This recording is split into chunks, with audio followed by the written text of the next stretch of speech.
네, 안녕하세요. 염승환 이사입니다. 자, 오늘 이제 함께 배우기 또 피지컬 AI 파트 벌써 5 네요. 다섯 번째 시간이고, 오늘 제가 촬영한 날짜는 1월 9 일입니다. 26 년. 네, 그리고 여러분들이 아마 보시는 날짜는 1월 10 일이 될 것 같습니다. 오늘 내용은 이제 가장 이슈가 됐던 게 이제 CES 2026에서 보스턴 다이내믹스가 아틀라스를 공개했죠. 요거예요, 요거. 예. 요 로봇을 공개했고, 이제 거기 관련돼서 좀 현대차 얘기 좀 더 해 드리고, 그다음에 사실 오늘 좀 기판을 할 예정이었기 때문에 기판 이제 그중에서도 MLB 기판 거기 들어간 소재가 CCL이라는 소재가 있는데, 그 관련해서 뭐 두산 얘기까지 한번 해 보도록 하겠습니다. 요새 이쪽 기판이 좀 별로 안 좋긴 한데, 우리가 뭐 그걸 뭐 주가는 빠졌지만 뭐 아직은 성장하고 있다고는 보고 있거든요. 한번 설명을 해 드리도록 하겠습니다. 일단 이제 피지컬 AI, 휴머노이드 로봇, 뭐 젠슨왕도 로봇에 관심이 많죠. 그래서 움직이는 모든 것은 언젠가 로봇화 될 것이며 그 시기는 뭐 머지않았다. 예. 이렇게 좀 언급을 했죠. 그래서 휴머노이드 시대가 계속 이제 그 열릴 것이고, 이제 올해 아마 본격적으로 열릴 것 같아요. 예, 상용화는 아직 아니에요. 그러니까 이걸로 뭐 상용화해서 돈을 많이 벌 거다, 그거는 아직까지는 좀 먼 얘기다라고 이렇게 봐주시면 되겠고, 물론 뭐 그 먼다는 게 뭐 몇십 년 후가 아니라 한 3-4년 정도는 걸릴 거는 같아요. 근데 이제 보스턴 다이내믹스도 그 2028 년부터 양산을 이제 발표를 했기 때문에 앞으로 1-2년 동안은 이제 계속 시험 생산도 하면서 준비를 할 것 같다. 이제 얼마 안 남았습니다, 사실 그렇게 보면 또. 근데 이제 현대차가 피지컬 AI에 유리한 이유는, 제가 이제 여러 보고서도 보고 이제 제가 뭐 느낀 부분도 있고 해서 이렇게 좀 한번 만들어 봤는데, 결국 그거죠. 이제 KB증권의 강성진 연구원님이 이제 쓰셨던 그 현대모비스 보고서에 이런 내용이 나와 있어요. 결국엔 BMW하고 여기가 피겨 AI랑 이제 기업인데, 요게 이제 보스턴 다이내믹스의 경쟁사거든요. 근데 요 로봇을 BMW에 이미 공급을 하고 있어요. 근데 소량이 얼마 안 돼요. 근데 둘이 잘할 수가 없대요, 기본적으로. 왜냐하면 BMW는 자동차 업체죠. 로봇을 못 만듭니다. 그래서 수요자예요. 로봇을 몇 대만 달라 그래요. 이게 필요한지 안 한지를 검증을 해 봐야 될 거 아니에요. 그죠? 그래서 조금만 달라 그래요. 근데 피겨 AI는 스타트업 기업이었고 돈을 버는 회사는 아니에요, 아직은. 근데 어쨌든 BMW가 요청을 해서 너무 좋죠, 만들어 달라고 했으니까. 만들어 줄 수 있는데 조금만 만들어서는 돈을 못 벌어요. 그리고 테스트 성격이에요. 뭐 이걸 확정한 것도 아니에요. 뭐 몇백만 대 하겠다 이게 아니라 그냥 일단 테스트 해 보고 결정하겠다. 그러면 여러분 입장에서, 여러분이 피겨 AI 사장이에요. 무슨 생각이 드시겠어요? 이거 내가 만약에 BMW만 믿고 여기다 올인해 버리면, BMW가 만약에 발주를 안 해 버리면 망해 버리는 거예요. 그잖아요. 네. 그러니까 이제 적극적으로 또 만들기가 쉽지 않아요, 대량으로. 예. 그러니까 소규모로 시험 단계에서 만들 수, 그러니까 이 대규모 양산과 소량 생산은 차원이 달라요. 진짜 차원이 다른 문제입니다. 100만 대 만드는 거랑 10대 만드는 건 다른 문제예요. 근데 지금 이제 소량만 만드는 거죠. 그런데도 기업 가치가 40조, 우리 한국 돈으로. 예. 거의 현대 모비스급이에요, 지금 시총이. 예. 그러니까 이게 그 피겨 AI가 어떻게 보면 좀 고평가돼 있는 거죠, 우리가 봤을 때. 예. 근데 어쨌든 이제 BMW는 수요자고 여기는 공급자. 그리고 데이터가 없어요. 뭐 자동차 공장에서 일할 로봇을 만들어 줘야 되는데 이걸 학습할 데이터가 없는 거죠. 예. 자동차 공장에서 막 숙식하면서. 근데 BMW는 그런 자동차 공정을 절대 공유를 안 해 줍니다, 비밀이니까. 그러니까 쉽지가 않은 거예요. 네. 요런 상황이고, 근데 이런 면에서 보면 테슬라가 얼마나 유리합니까? 테슬라는 자기가 수요자이면서 공급자죠. 네. 전기차 만들죠. 자율주행차 여기 수많은 데이터, 차를 조립하는 데이터, 이거 다 쌓여 있죠. 일론 머스크가 지시해서 로봇 만들면 돼요. 학습하면 돼요. 예. 뭐 100만 대 발주, 뭐 한 대 발주, 뭐 신경 안 써도 됩니다. 한 팀이잖아요. 현대차 똑같잖아요. 자회사 보스턴 다이내믹스. 돈 못 법니다. 엄청 까먹어요. 정의성 회장이 의지를 갖고 계속 유중에 참여해요. 유중하면 사 주고 유중하면 투자해 주고. 예. 그래서 이제 여기까지 온 건데, 그리고 그 수많은 물리 데이터 있잖아요. 자동차 공장에서 많은 노동자분들이 차 조립하고 그죠? 요런 데이터가 얼마나 많겠어요. 그 데이터를 저 로봇에 넣어 주면 돼요 그냥. 예. 그러니까 되게 유리한 거예요. 그런데도 보스턴 다이내믹스는 기업 가치가 얼마인지는 아직 명확하지는 않습니다. 뭐 20조 얘기 나오더라고요. 근데 저거 1조 주고 샀거든요. 근데 그거 반영을 해서 뭐 30조, 40조만 간다면 현대차나 현대차 그룹에 굉장히 플러스가 되겠죠. 그래서 요게 굉장히 저는 좀 의미가 있다고 봤어요. 그래서 이제 예. 공급자와 수요자가 같다는 건 좀 성공 확률이 높다. 이렇게 좀 봐야 될 것 같고, 그다음에 정의성 회장이 이제 "AI 역량을 내재하지 못한 기업은 생존이 어렵다." 예. 저건 맞다고 봅니다. 그러니까 저도 예전에 혹시 이제 게시판에 기억나실지 모르지만 제가 일 주일에 한 번씩 편지 쓰잖아요. 편지에서도 제가 썼던 내용인데, 제가 정의성 회장이어도 이게 망한다고 해도 저는 이거 무조건 할 것 같아요. 로봇하고 자율주행. 설사 여기서 망한다고 해도 이 사업이. 안 하면 안 하는 대로 망해요. 예. 안 해도 망해요. 몇 년 후에는 다 로봇이 나올 테고, 그러니까 최소 5 년, 길면 10년 안에는 로봇 시대 열리고 자율주행 다 타고 다닐 텐데, 현대차만 옛날 구식차 만들어서 하면 망하는 거죠. 예. 그러니까 하는 게 맞아요. 그래서 저는 이게 잘 되길 응원을 하는 거예요. 예. 정의서 회장이 어쨌든 인제 이걸 정확하게 언급을 해 주신 거죠. 그리고 "우리는 물리적 제품의 설계와 제조에 있어서만큼은 세계적으로 이제 손꼽히는 그런 역량을 가지고 있다." 우리는 데이터, 아까 말씀드린 그 내용입니다. 물리 데이터. "우리는 물리 데이터가 풍부하다."고 아예 언급을 하셨어요 실제. 그죠? 그리고 "나 혼자 안 한다. 파트너들과." 그래서 누구랑 하는 거죠? 구글의 딥마인드. 그러니까 저는 그게 신의 한 수라고 생각을 하는 거예요. 자, 다음 페이지 보시면, 그러니까 우리가 인제 그 일론 머스크가 그걸 했잖아요. "로봇을 각 가정에 한 대씩 놓겠다." 그거는 쪼금 나중에 생각하자고요. 그거는 지금 생각할 단계는 아니고, 지금 여러분이 생각해야 될 건 요 모습이에요. 자동차 공장이 그대로 들어가는 거예요. 제가 이제 챗GPT한테 이거는 그림을 그려 달라고 한 거거든요. 예. 이 챗GPT도 잘 그려 주더라고요. 그러니까 보시면 이 공장의 노동자가 이런 작업을 하죠. 로봇이 똑같이 하는 거예요. 요거예요. 이거를 원하는 거예요 지금. 그래서 현대차가 유리하다는 거예요. 이 데이터가 얼마나 많겠어요. 핵심은 물리 데이터. 예. 그냥 있는 게 데이터인데 오히려 테슬라보다 이건 유리할걸요. 제조만큼은 현대차가 더 잘하죠, 테슬라보단. 당연히. 차를 오래 만들어 왔기 때문에. 그러니까 제조, 소프트웨어 말고요.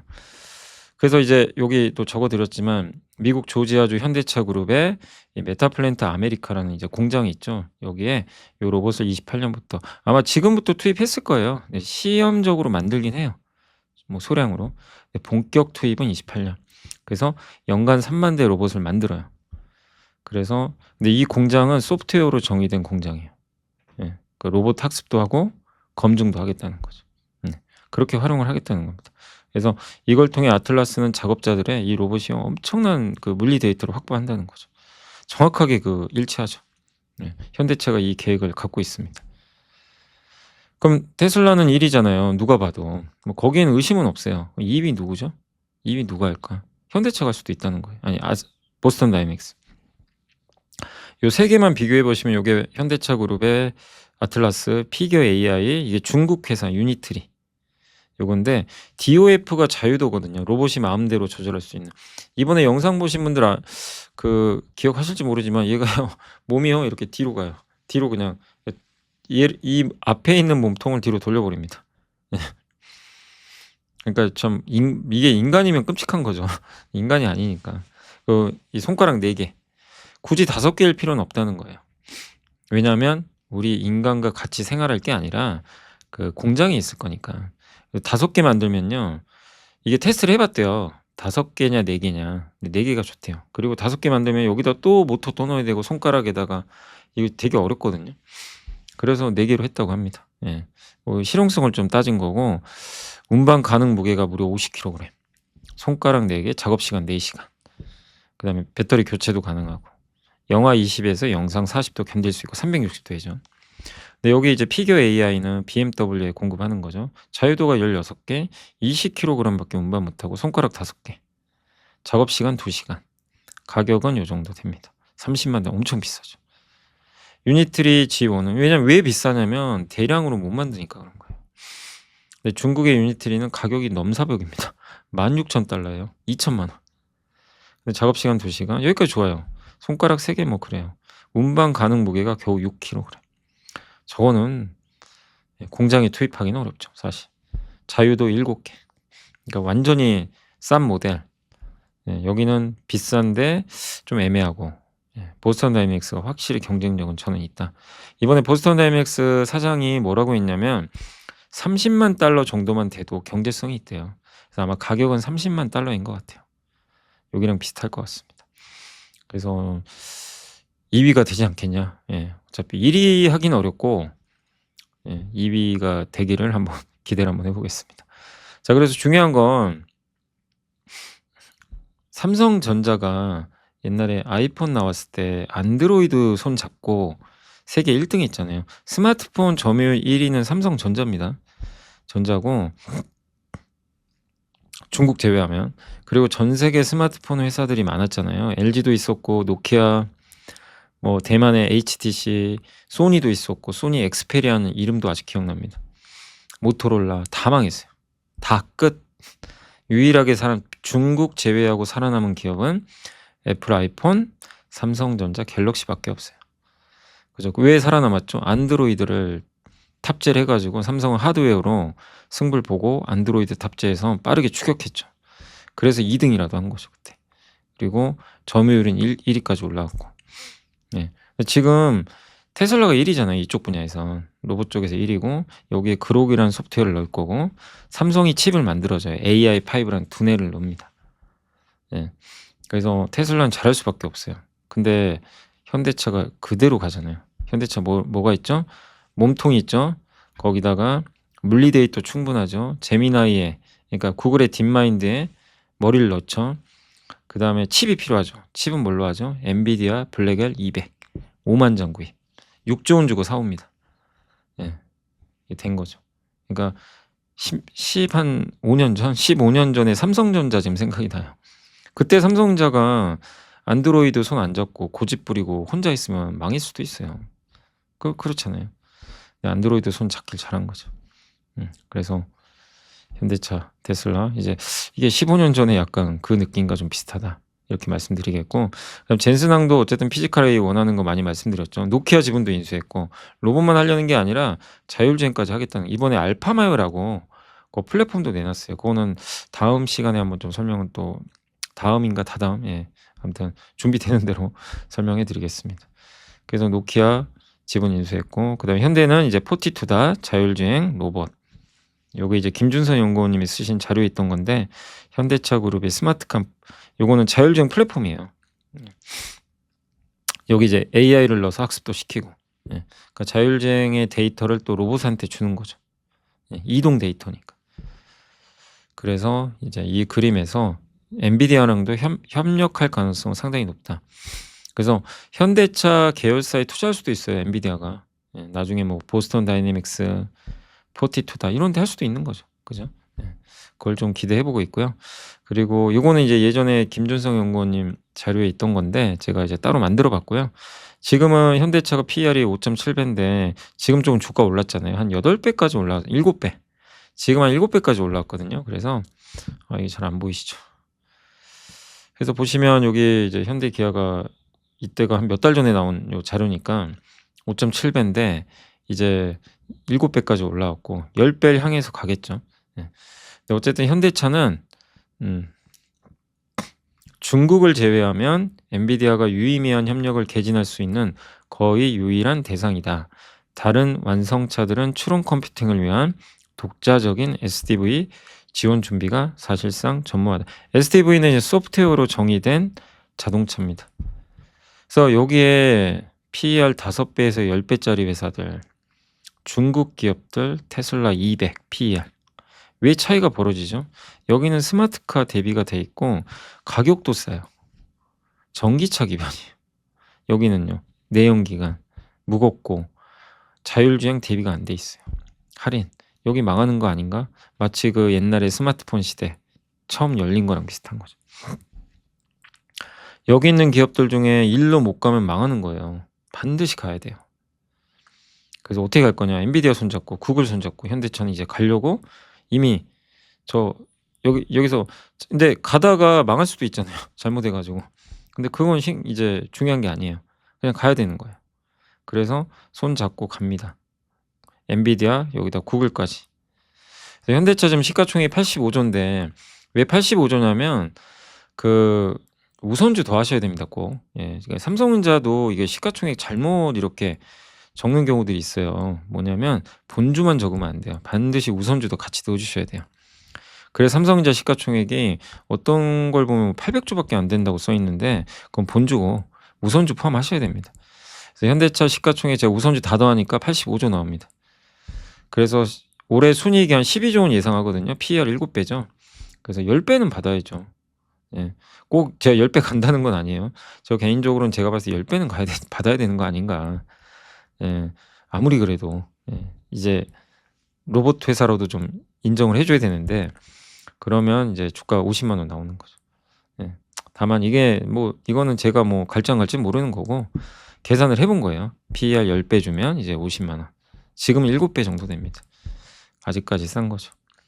그리고 피지컬 AI 중심은 어쨌든 이제 휴머노이드고 이거는 예전에 모건 스탠리에서 나왔던 자료를 이렇게 이제 그 정리를 이제 한 내용이라고 좀 보시면 좋을 것 같고 뭐 노동시장 휴머노이드 부품 원가는 중국이 압도적으로 싸고요. 그다음에 시간당 임금은 휴머노이드가 $5, 인간이 $25. 로봇 한 대의 순현재 가치는 인간 2명을 대체한다고 합니다. $200,000. 그러니까 로봇 한 대를 투입하면 인간 2명 $200,000 대체하는 거예요. 그러니까 그 보스턴 다이내믹스 사장님이 $300,000면 경제성 있다고 한 얘기가 요 부분이에요. 사실은. 이건 모건 스탠리가 썼던 자료에 나와 있다고 하니까 인간 2명을 대체하는 정도로 지금 가치가 나온다. 현재 가치가. 예. 로봇 한 대를 투입을 하면. 예. 그리고 24시간 계속 일을 할 수가 있잖아요. 그리고 이제 요런 게 이제 주요 그 휴머노이드 로봇에 들어가는 부품들이죠. 뭐 센서, 뭐 반도체부터 요게 제일 중요해요. 여기 액추에이터가 제일 중요합니다. 요거랑 여기가 중요해요. 요 두 개. 여기가 제일 크죠. 이거를 만들어주는 회사가 어디예요? 자동차 부품 회사들. 그죠? 현대모비스, HL만도, 삼연, 로보티즈, 한국 PIM. 네. 여기가 이제 핵심이라고 보시면 되겠죠. 그래서 뭐 로보티즈 막 20배 올랐잖아요. 삼연도 뭐 엄청 오르고. 너무 올라서 좀 부담은 됩니다, 여기는. 그리고 2050년에 휴머노이드 로봇이요. 모건 스탠리가 뭐라고 했냐면 14억 대 정도 될 거래요. 거기에 탑재될 부품 규모입니다, 이게. 카메라. 그러니까 이 로봇 시장이 열리면 IT 부품한테 너무 좋아요. 이 시장이 열려버린 거. 뭐 자동차 시장 하나가 열려버리는 거예요. 네. 그러니까 아직은 근데 좀 시간 걸려요. 이게 뭐 바로 되는 게 아니니까 시간 걸리지만 요런 게 이제 나올 수 있는 거죠. 그래서 57억대의 카메라, 7억대, 지금보다 300배. 여기 모터, 베어링, 감속기, 히토류, 배터리, 그다음에 여기 두뇌 역할하는 반도체 이런 것들이 앞으로 뭐 우리 상상 이상으로 들어간다. 14억대. 자동차 시장이 아마 지금 10몇 억대 정도 될 거예요. 12억대인가 아마 13억대 정도로 알고 있는데 그거만큼의 크기가 하나 더 생기는 거죠. 여기서 엄청난 이제 시장이 열려버리는 거예요. 이런 걸 상상하면서 투자를 하는 거죠, 우리가. 상상을 하되 현실과 조화시켜서 진짜 돈 버는 기업이 뭔가 찾아내요.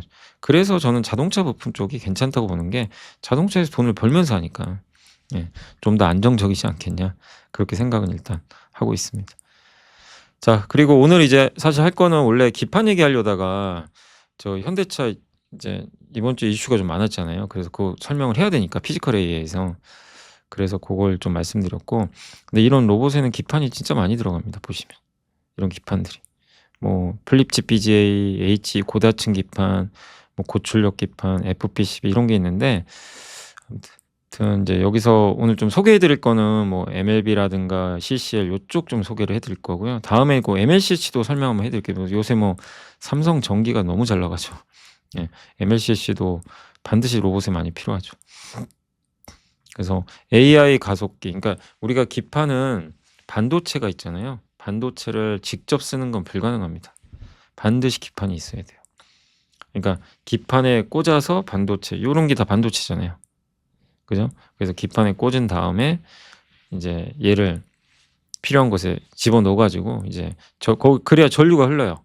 전기가 요 안으로 기판 안으로 흘러서 그리고 이제 반도체가 작동을 하는 거죠. 그냥 반도체에는 전기를 넣을 수가 없어요. 그러니까 무용지물입니다. 그래서 반도체 시장과 기판 시장은 항상 이제 같이 성장한다고 보시면 되겠고, 요게 엔비디아 베라루빈, 구글의 TPU, 데이터 센터에 다 들어가는 것들이에요. 근데 사실 로봇과도 다 연결이 되는 게 여기서 AI 학습을 다 하는 거거든요. 그러니까 데이터 센터가 없으면 로봇도 없는 거죠, 어떻게 보면. 요게 아마존 거. 요게 트레니움이라고 합니다. 여기에 각각 또 HBM 다 들어가고, 이들이 이제 각축전을 펼치는 거고. 자, 근데 이제 요건 뭐냐면 이제 엔비디아, 뭐 이게 사실 피지컬 AI랑은 좀 상관은 없다 하더라도 엔비디아에 보면 이게 아수스란 기업이 이거 조립도 해 준다고 하는데, 그 하나의 서버 렉이에요. 그러니까 이런 서버 렉이 뭐 정말 데이터 센터에 엄청나게 들어갑니다. 제가 개수까지 모르겠는데 이걸 또 다 연결해요. 요 하나하나를 다 연결을 또 해 줍니다. 요 안에 있는 요거 있죠. 요게 GPU가 들어가 있어요. 아까 본 요런 것들이. 72기가. 그래서 얘를 여기 선 보이세요? 이 선 되게 복잡해요. 이게 실제 사진이에요. 저렇게 다 연결해요. 그러니까 케이블 수요. 케이블 수요가 늘어날 수밖에 없는 거죠. 저런 걸로 다 연결을 합니다. 그래서 저런 구도로 돼 있고, 요거 이제 분해한 그거라고 하더라고요. 요새 진짜 그 뭐죠? AI가 그림 잘 그리죠. 이런 거 분해해 가지고 이런 것도 좀 그려 주는 것 같고. 어쨌든 AI가 아니 그 AI를 하기 위해선 요런 이제 엔비디아든 또 아니면 구글의 TPU든 요런 것들을 이렇게 72개를 여기다 딱 꽂아 넣어 가지고 하나의 서버 렉으로 만들어서 그걸 또 엄청나게 또 서로 연결해 가지고 거대한 데이터 센터, 거기에 전력이 얼마나 많이 들어가겠어요. 그죠? 그래서 NVL72는 이제 GPU 72개랑 CPU 1개씩이니까 36개가 들어간다라고 보시면 되겠습니다.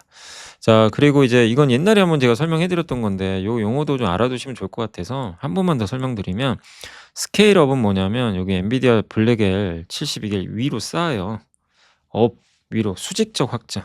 그 하나의 서버 이렇게 만들어지죠. 요거예요. 아까 보셨던 그거예요. 케이블로 연결되고. 스케일아웃은 뭐냐면 이 하나의 서버를 옆으로 늘어뜨려 가지고 연결하는 거. 수평적으로. 위로 올리고 얘는 옆으로 데이터 센터에서 서버를 여러 개 합치는 거죠. 이거 스케일아웃. 지금은 이제 이쪽으로 가는 시기예요. 스케일아웃. 그래서 전력 소모가 더 많아지고요. 근데 기존의 구리선으로는 이거 처리가 어려워요. 신호 손실이 이게 이런 데이터 센터를 서로, 그러니까 이런 서버끼리 연결을 해야 돼요. 통신망으로 주고받아야 되거든요, 전기도. 제일 중요한 게 전력 손실이 있으면 안 돼요. 그래서 구리선보다는 이제 구리선을 좀 대체할 수 있는, 옛날에 한번 설명드렸으면 실리콘 포토닉스, 빛으로 가는 거죠. 그래서 그 시장도 커질 것 같습니다. 그래서 기판 얘기가 좀 나왔지만 이제 한번 설명드리려고 해드렸던 거고, 그래서 이제 본격적으로 기판 좀 하나씩 설명해 드릴게요. 일단 MLB 기판은 뭐냐면 고다층 기판입니다. 말 그대로 멀티 레이어가 층이거든요. 보드가 기판이니까 이렇게 생겼어요. 그래서 MLB 그냥 메이저리그 베이스볼 생각하시면 돼요. 그냥 MLB라 그러죠 우리 보통. 전혀 관련은 없지만 요렇게 생겼고, 되게 막 이거 뭐라고 해야 될까요? 무슨 건물 같죠? 아무튼 이게 4층짜리 건물이래요. 4층짜리 기판. 그래서 전자기기의 고성능화, 경량화를 가능하게 하는 부품이고, 일반적인 인쇄 회로 기판은 단면이지만 양면으로만 회로가 이렇게 그려져 있다 라고 보시면 되겠습니다. MLB는 4층 이상의 회로를 쌓아 올려서 만든 기판이에요. 단층 주택을 고층 아파트로 재건축하는 효과가 있습니다. 그래서 이 기판 안에도 회로가 있어서 여기 이제 전기가 흐르는 거예요. 구멍 뚫어서 이렇게 연결하고, 각 층 사이에는 이제 프리프레그라고 있거든요. 요게 절연체입니다. 서로 만나면 안 돼요. 이 층과 층이 분리돼야 돼요. 닿으면 안 되거든요. 전류가 누설되고 막 이러니까 못 쓰게 되죠. 그래서 이 절연체로 막아버립니다. 요 공간은 이제 막아주는 공간이죠. 저게 들어가 있고, 그래서 판들을 단단히 고정시키는 그런 역할을 한다고 합니다. 그래서 이제 이 MLB 기판의 장점은 공간을 절약시키고요. 신호 품질 노이즈 있죠. 아까 말씀드린 신호 손실이 있으면 안 되거든요. 그런 노이즈도 감소시켜 주고. 그래서 주로 IT 기기 통신 요즘에는 AI 서버에 많이 들어가요. 이게 AI 서버는요. AI 데이터 센터용은 18 층에서 20 층짜리예요. 엄청 높죠. 그러니까 그냥 고층 아파트예요. 4 층이 아니라. 그런 식으로 요즘엔 돼 있습니다. 그래서 요거 주로 제작하는 회사는 이 우리나라인 이수페타시스랑 대덕전자가 하고 있습니다. 이 두 회사 그래서 주가 많이 올랐죠. 요새 좀 빠지고 있지만 엔비디아가 좀 시들시들해서 그래요, 주가가. 예. 근데 어쨌든 국내 대표 회사들은 이렇게 돼 있습니다. 근데 인제 요 MLB 기판에는 요게 있어요. CCL이라고 동박적층판. 이건 또 뭐냐? 이것도 어려워 죽겠는데. 예. 요 안에 있는 요거 있잖아요, 여기. 요거를 우리가 CCL이라고 하는데 MLB를 만드는 구성 요소, 소재예요, 소재. 예. 한마디로 MLB를 구성하는 안쪽의 요소입니다. 그래서 딱딱하게 경화된 그 절연체 코어라고 하거든요, 여기. 예. 여기 코어 노란색 보이시죠, 요거. 요 코어를 요게 이제 제가 찾다가 그 서울대학교 투자연구회에 SMIC 아시죠? 거기에 두산이라는 보고서가 있어요. 거기 좀 찾아보시면 더 자세히 나와 있어요. 한번 읽어 보시고 엄청 긴 보고서는 맞습니다. 거기서 일부만 제가 좀 가져온 거고요. 그래서 요 그림 보시면 요 노란색이 코어고 요게 절연체입니다. 여기 양면에다가 위아래에다가 동박 있죠. 우리 그 구리 아니 그 2차 전지 들어간 동박 있잖아요. 동박을 붙여요. 예. 동박을 붙여서 그리고 접착제 아까 역할하는 절연체 위에 그걸 딱 붙여서 하나의 소재를 만든 거예요. 그 하나가 그냥 그 CCL이라고 보시면 돼요. 그래서 여기 CCL 하나, CCL도 이렇게 들어가 있죠. 그래서 여기 노란색 코어, 그다음에 동박, 절연체, 회색 이렇게 돼 있습니다. 프리프레그 이렇게 해서 하나가 만들어진다. 그리고 맨 위에는 이제 숄더 마스크랑 이제 보호해 주는 거. 요걸로 해서 이제 MLB 기판이 만들어지는 거예요. 그럼 프리프렉은 뭐냐? 어떻게 만드냐? 뭐 그러니까 여러분들이요 뭐 이 내용까지 안 하셔도 돼요, 사실은. 네. 우리가 뭐 알면 좋지만 근데 이제 제가 설명을 해 드려야 되니까 저도 이거 이해하고 막 공부하는데 너무 힘들더라고요. 뭐 이게 생판 처음 보는 용어들도 너무 많고. 그래서 이거 자료 만드는데 거의 한 2-3일 걸린 것 같아요. 이번 주 내내 만들었거든요. 밤에 집에서 공시 다 정리한 다음에 이제 밤에 집에 가면 제가 항상 그거 하잖아요. 퇴근하고 집에 가서 항상 공시 정리하거든요. 정리한 다음에 함께 배우기 이제 자료 만드는데 이제 요거 좀 이해하기가 좀 저도 어려운 게 많아서 좀 시간이 걸렸습니다. 근데 아무튼 CCL은 요렇게 돼 있는 거고 MLB 기판은 만드는 소재인데 그 안에 들어간 게 프리프레그예요. 요게 유리 섬유로 만들어요. 거기에 에폭시 수지 넣어 가지고 굴곡이나 변형을 방지해 주는 거예요. 뭐 요렇게 생겼다고 합니다. 그래서 안쪽에 CCL과 바깥쪽에 동박 있죠. 얘를 접착해 주는 거예요. 그래서 전기를 막아 주는 아무튼 프리프레그는 뭐다? 여기 요겁니다. 밑에 전기를 서로 막아 주는, 절연해 주는. 층과 층 사이가 전기 통하면 안 돼요. 그다음에 여기 빨간색 동박이 있어야 돼요. 동박은 전류가 흐르는 이 층이에요. 반드시 있어야 되는데 여기 들어가는 동박은 우리가 생각하는 2차전지 배터리 동박이 아니에요. 좀 다른 동박입니다. 그래서 배터리 만드는 그 동박 회사들이 이거를 할 수 있는 건 아니에요. 제한돼 있어요. 그래서 이름을 HLVP라고 한대요. 이제 용어도 어렵죠. 근데 HLVP가 요즘에 HLVP4까지 나오고 있대. 1, 2, 3, 4. 요게 좀 고성능이라고 합니다. 근데 여기도 있지만 프리프레그는 유리 섬유로 만드는데 이게 공급이 부족하대요. 여기도. 얘네가 공급 부족하면 이것도 공급 부족하고 MLB도 공급 부족하고 반도체처럼 되는 거죠. 가격도 오를 거고. 그래서 주가들이 많이 간 거예요. 사실 우리나라에는 이쪽 기업들은 거의 없어요. CCL 만드는 게 두산 정도고. 그러다 보니까 뭐 그냥 관련 기업들 뭐 대만이나 뭐 일본 기업들은 막 주가 엄청 올라갔죠. 아무튼 동박은 전류를 통하게 하는 역할을 한다. HVLP. 표면이 극도로 매끄러운 고성능 구리박. 그러니까 표면이 엄청 매끄러워요. 여기에 전기가 흐르는데 전기가 보통 이게 흐를 때요. 도선 전체로 흐르는 게 아니라 도선 표면만 따라서 움직인대요, 보통. 도선 표면 있죠, 여기. 그러니까 도선이 이렇게 있으면 그 안에 골고루 이렇게 전기가 가는 게 아니라 표면으로만. 근데 거기가 거칠면 어떻게 돼요? 표면 위쪽이. 그러면 뭐 울퉁불퉁하니까 신호 손실이 크겠죠. 속도도 느리고. 그래서 마치 고속도로처럼 정말 깔끔하게 매끄럽게 해야 된대요. 예. 그래서 HVLP는 고속도로다.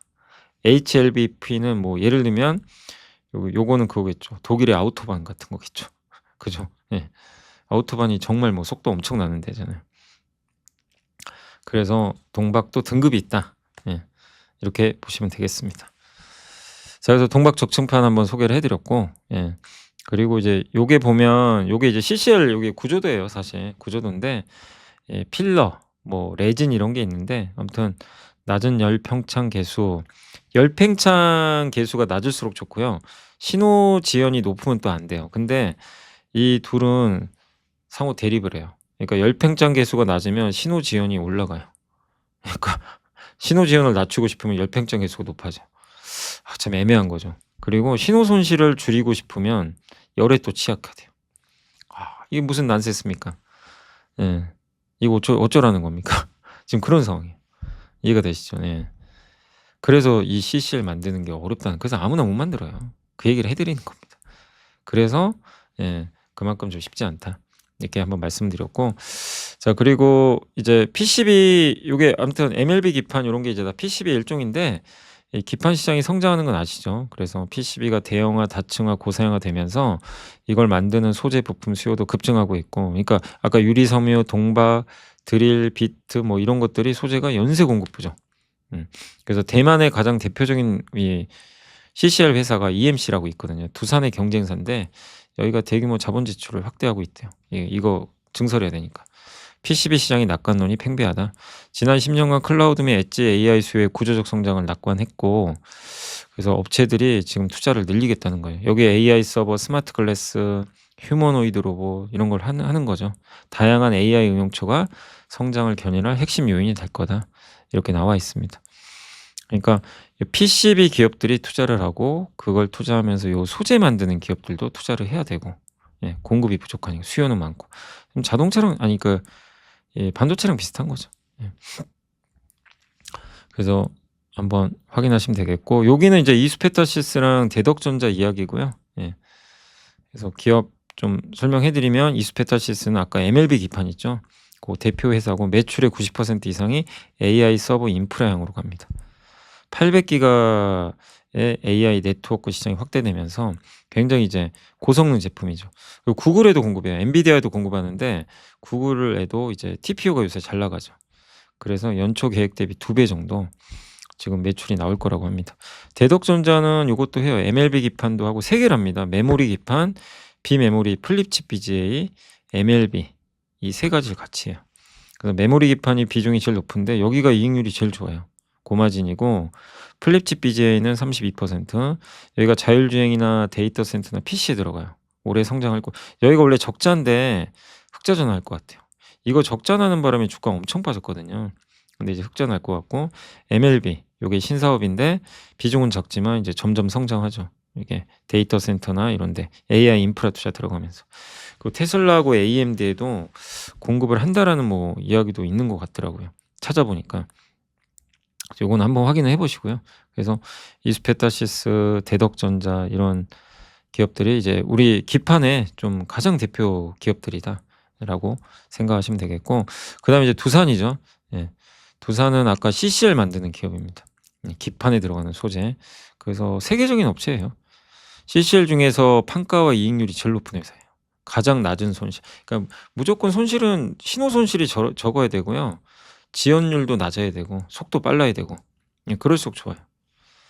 그래서 CCL에서 신호 손실을 줄이는 게 가장 핵심이다. 이 신호 손실 값이 DF 값이에요. 이게 적을수록 좋아요. 두산은 DK와 DF 이 2가지에서 다 좋은 모습을 보여준대요. 대만의 경쟁사 EMC보다 전기 손실은 33% 낮고 신호 전송 속도는 4.3% 빨라요. 예. 그러니까 여러 면에서 그 놀라운 성능을 내주는 소재를 만들고 있고, 그다음에 이 CCL은 공급이 부족합니다. AI 데이터 센터에 이게 많이 들어가니 MLB에. 그래서 이거를 만드는 업체는 극조 손실 고사양 CCL은 4개 기업만 지금 만들고 있다고 합니다. 근데 엔비디아가 인증한 회사는 두산과 EMC밖에 없어요. 그래서 두산은 23년부터 엔비디아 공급했고 그때 EMC랑 같이 넣었는데 24년부터는 엔비디아 블랙엘에는 거의 독점 공급하고 있대요. 그리고 1,000억 원 투자해서 27년까지 네트워크용 CCL 생산 능력을 50% 이상 증설할 계획이고 이제 HBM4에 올해 하반기부터 들어갈 텐데 요거는 HBM3보다 20%더 많이 들어가요, CCL이. 그러니까 AI 성장을 그대로 받는 기업이 두산입니다. 지주사. 그리고 요게 요 등급만 아시면 돼요. 등급은 M6, M7, M8, M9까지 가요. 요게 등급이 높을수록 좋아요. 요게 CCL 등급입니다. DF. 예. 그러니까 DF는 신호 손실이라고 그랬죠. 예. 신호 손실이 값이 적잖아요. 그죠? 이게 너무 이게 단위가 미세해서 그렇고 DK가 뭐였죠? 아이 저도 이게 DK. DK는 신호 지연. 지연율. 예. 당연히 이게 낮을수록 좋죠. 그래서 M 낮고 그다음에 견딜 수 있는 온도는 제일 높고 속도 빠르고 가격은 비싸죠. 블랙에.